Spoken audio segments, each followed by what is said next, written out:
Le monstre aux limites de l'humain, édition Flammarion étonnant classique. Extrait du Minotaure. Il y a bien longtemps, plusieurs siècles de cela, à la mort du roi de Crète, ses fils se disputent violemment le trône. Les dieux me destinent le royaume, affirme Minos l'audacieux. Regardez, ils m'aiment et m'accordent tout ce que je demande. Minos s'adresse alors au dieu de la mer. Ô grand Poséidon, qu'un taureau jaillisse de la mer, que mes frères et tous les Crétois voient ta puissance. En remerciement, je te sacrifierai l'animal. Ô Poséidon, montre ta volonté, aide-moi. Aussitôt, dans un moutonnement d'écume blanche, un taureau d'une grande beauté surgit des flots. Fou de joie, Minos regarde ses frères, et tous les Crétois s'inclinaient devant lui. Alors, il monte sur le trône et se met au travail. Les jours suivants, il oublie sa promesse. Il ne sacrifie pas le taureau à Poséidon. Il envoie l'animal paître avec ses troupeaux. Ce jeune roi a la mémoire bien courte, hurle Poséidon, fou de rage. Que mon taureau, aux formes parfaites, devienne furieux, que la femme de Minos, la belle Pasiphaë, tombe follement amoureuse de lui. Le dieu est aussitôt obéi. Cet amour semble bien étrange, mais c'est ainsi. Minos s'inquiète peu de la tendresse qui unit sa femme au taureau, jusqu'au jour où Pasiphaë met au monde un monstre. Le fruit de ses amours avec le taureau divin a un corps d'homme et une tête de taureau. On l'appelle le Minotaure. Effrayé, offensé et honteux, Minos court au temple, prie Poséidon, implore son pardon. Un pesant silence lui répond. Alors il convoque Dédale, son meilleur architecte. Aide-moi, lui ordonne-t-il, construis un bâtiment composé d'un tel enchevêtrement de salles et de couloirs que celui qui y pénétrera ne pourra jamais en sortir.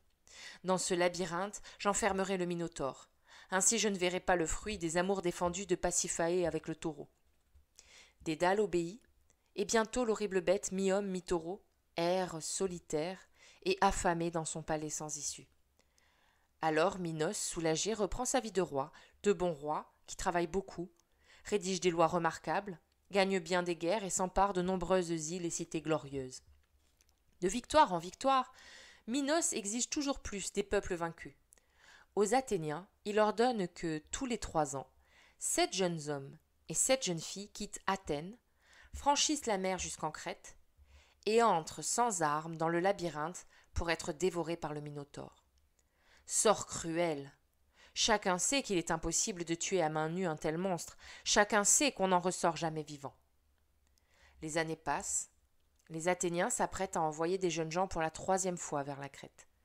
En ville, la colère gronde. Égée, le roi d'Athènes, ne sait que faire quand soudain, son fils unique, le prince Thésée, se porte volontaire pour partir. « Je tuerai le Minotaure, jure-t-il devant la foule. Soyez sans crainte, dans quelques jours le monstre sera mort. Mon fils, s'inquiète le roi, te rends-tu compte du danger? Mon père, je tuerai ce monstre, affirme de nouveau le prince. Puisque ta décision est prise, dit le roi, ému par sa jeunesse et son courage, voici 2 jeux de voiles pour ton navire.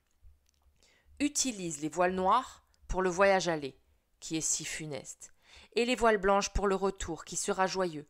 N'oublie pas de hisser les voiles blanches si tu reviens sur le bateau. N'oublie surtout pas. Pendant le voyage, les jeunes Athéniens tremblent en pensant au Minotaure. Seul Thésée n'a pas peur. Arrivé en Crète, Thésée remarque sur le rivage la princesse Ariane, fille de Minos.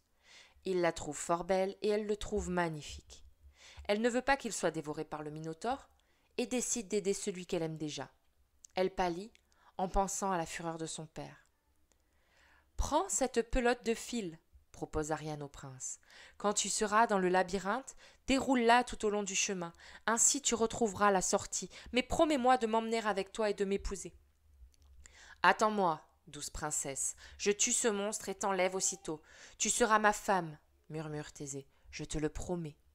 Sans hésiter, le jeune homme suivi par les Athéniens entre dans le labyrinthe, la pelote à la main. Il marche d'un pas ferme quand soudain, au détour d'un couloir obscur, il aperçoit le monstre. Thésée, brûlé par la fumée sortant des naseaux de l'immonde bête, se protège des coups de pied de l'animal affamé qui racle la terre furieusement. Excité par la chair fraîche, le Minotaure se précipite sur sa proie. Les deux combattants roulent sur le sol. Le prince évite les cornes pointues, repousse la gueule prête à mordre, ignore ses blessures. Couvert de poussière, il redouble d'efforts, martèle le monstre de coups de poing et de coups de pied, et finit par le tuer.